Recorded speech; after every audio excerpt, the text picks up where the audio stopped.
Vamos lá, então. Me autorizaram. Vamos mudar de assunto.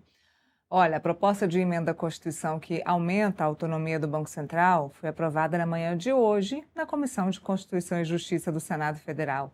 Apesar da votação ter sido rápida, o senador Jacques Wagner, que é líder do governo no Senado, apresentou algumas ressalvas ao senador Plínio Valério, que é o relator da proposta.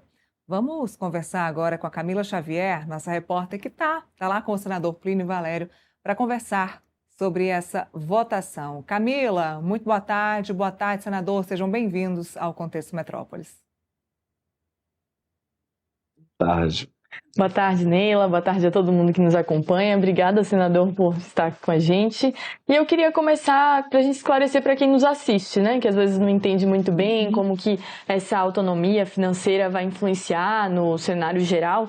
Então, eu queria que o senhor explicasse o que muda na prática com essa PEC, né? Com essa mudança. E como isso influencia na questão da autonomia operacional também. Como essa autonomia financeira, né, se relaciona com a autonomia operacional. Aquela lei de 2021, que deu autonomia operacional, que é da minha autoria, ela permite um mandato fixo de 4 anos sem injunções de quem manda. O presidente tenta exonerar a diretoria, não consegue, ela continua cumprindo com sua política monetária, que é traçada pelo Conselho Monetário Nacional.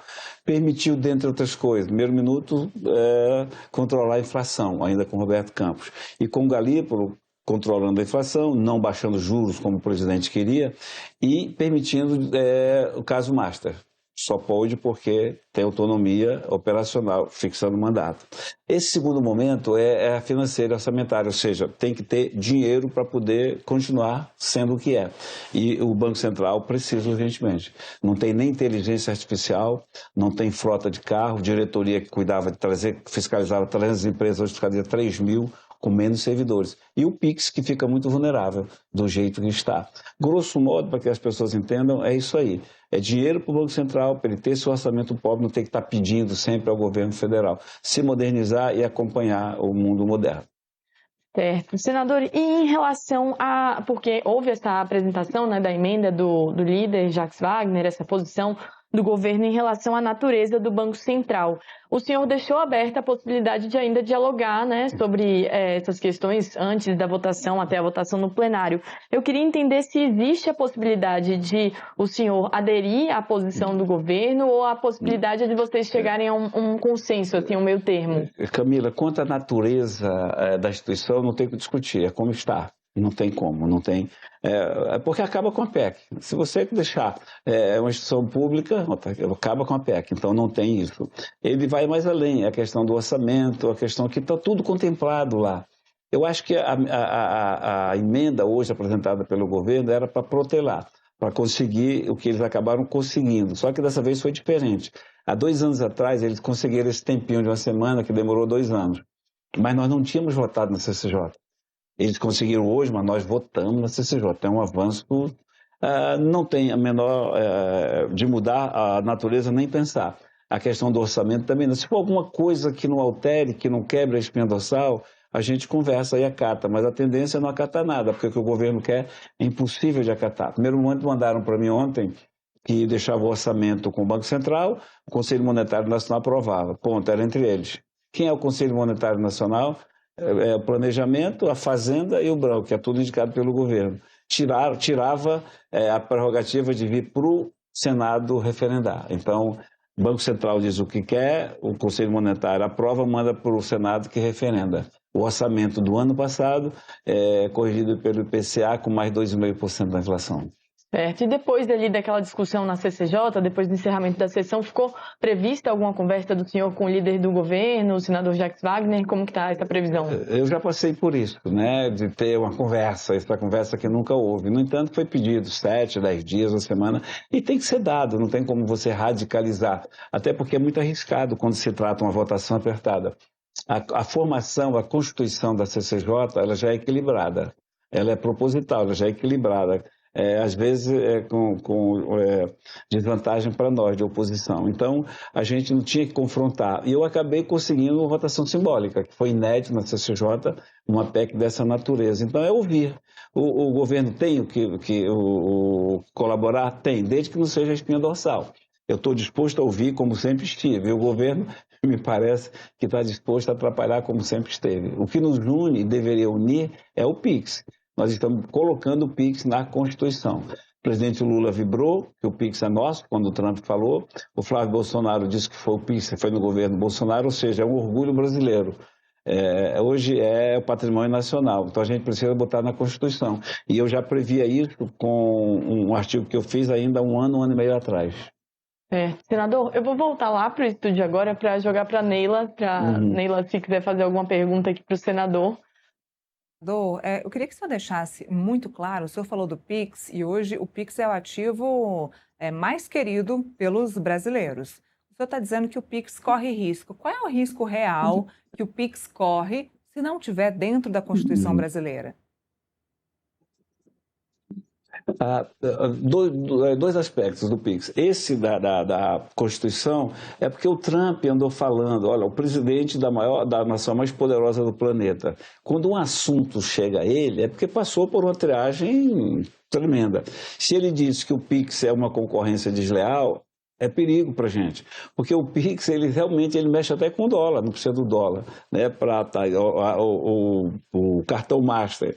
Quantas operações o Master foi fazer, o Visa, os bancos? Então, olha só que o interesse é muito grande para destruir o Pix. Não destrói mais. Então, a gente colocando na Constituição não é uma coisa simples de tirar e de tomar. Isso é garantia constitucional. Vai estar na Constituição. É do Banco Central, não pode terceirizar e nem cobrar. E aí que vem a vantagem, né? Não pode cobrar de pessoas físicas. Então, jamais o cidadão comum com o CPF vai ser taxado.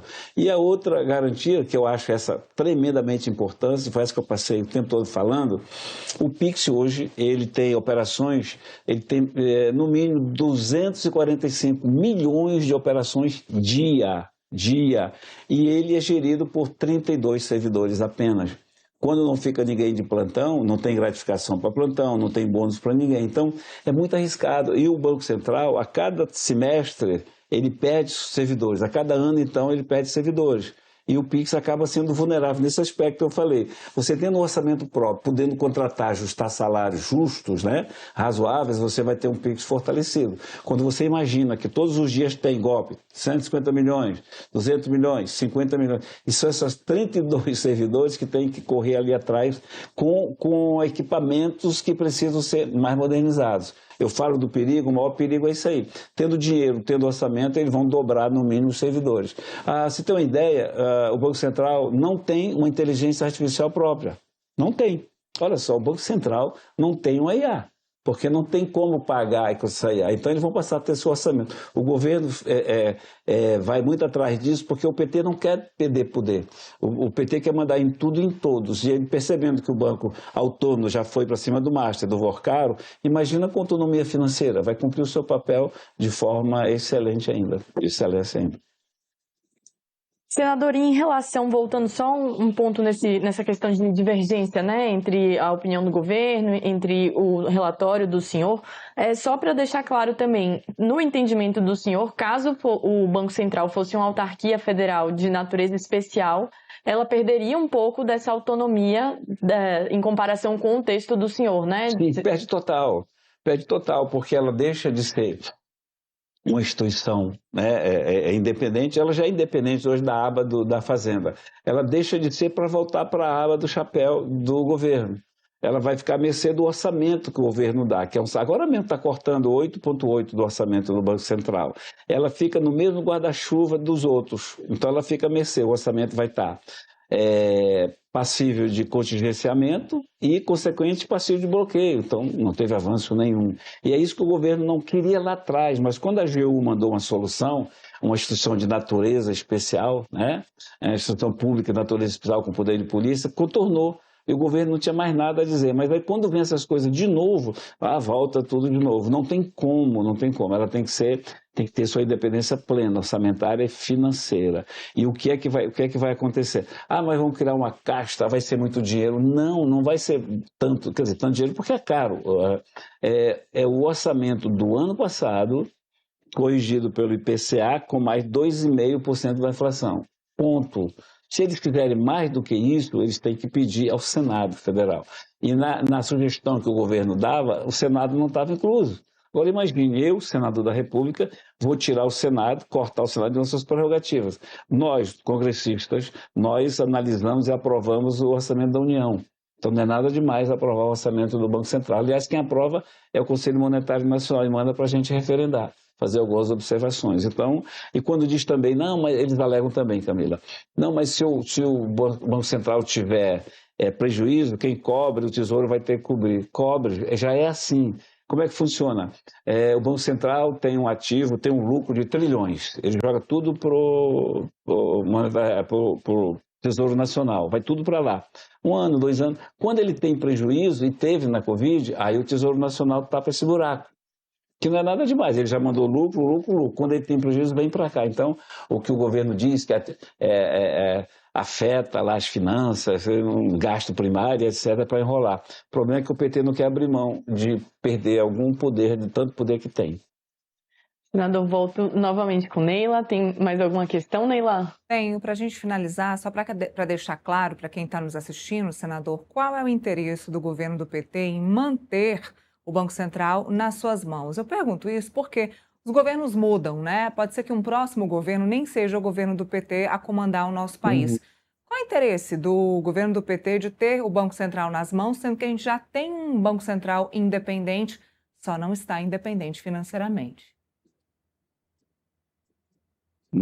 Leila, eu falei isso para eles, né? Eles continuam mandando, porque eles mandam o CMNE que decide. É que o PT, Leila, não passa na cabeça dele perder a eleição. Eles acham que vão continuar ad eterno aí mandando. E ele não quer perder o controle total. Por exemplo, quando o Lula quis baixar os juros, que o Galípolo não topou, o Copom, através do Galípolo, não topou baixar, porque a inflação explodiria. Então, o que o PT quer é aquele modo de gestão que eles têm. Telefone, manda, exonera, aumenta juros, baixa juros. Eles não querem abrir mão desse poder. E na cabeça deles, eles vão continuar aí. E não devem continuar, pelo menos se depender da gente de oposição, não continua. Eu acho, seria a explicação assim, mais razoável, porque, olha só, volto para o PIX. Se eles têm interesse no PIX, que afeta a soberania nacional, o ataque do Trump, por que não me ajudam a aprovar logo de cara essa PEC? Então, eu acho que é perda de poder. Eles não querem perder nenhum poder. Eles querem poder exonerar o presidente, exonerar a diretoria, aumentar, baixar juros conforme a vontade dele. E também fazer daquilo que eles fazem na Petrobras e no BNDES, né? Um nicho de acordo, um nicho de negócio. Senador, só um último ponto antes da gente encerrar, em relação aos próximos passos. Ainda não tem uma previsão de quando esse texto vai para o plenário, mas como que está a expectativa? O senhor tem receio de haver alguma resistência a algum ponto? Esse texto está pacificado? Não está. O texto estaria pacificado se o governo não inventasse o que inventou ontem e hoje. Normal seria a gente esperar o interstício para avançar. 2 reuniões, ou 1 reunião ou 2 para aprovar. Existe a possibilidade da gente ter um calendário especial, que eu estava pronto para tentar esse calendário especial, que é recolher a assinatura de 54 senadores, para votar ainda hoje. Mas foi feito um acordo lá de uma semana, o governo procurar, conversar, eu não acredito que vai ter essa conversa, mas foi o acordo mantido. Então, o que a gente espera é na primeira sessão presencial. O problema é que a primeira que vem agora para a semana está convocada semipresencial. Aí, votar uma PEC semipresencial é um terror, é um perigo. Vai ter outra sessão em seguida, ou já tem festa junina, ou já tem Copa do Mundo, ou já tem eleição. Então, esse perigo de protelar existe. Tranquilo, eu vou trabalhar para que não se concretize. Mas, de qualquer maneira, a gente tem que considerar, Camila, que foi um grande avanço hoje tirar aprovado da CCJ e votação simbólica. Significa que é mais ou menos uma questão, né, já ali acertada com as partes que têm interesse. Muito obrigada, senador. Neila? Obrigada a vocês. Obrigada, senador. Obrigada, Camila Xavier. Bom trabalho para vocês aí no Senado.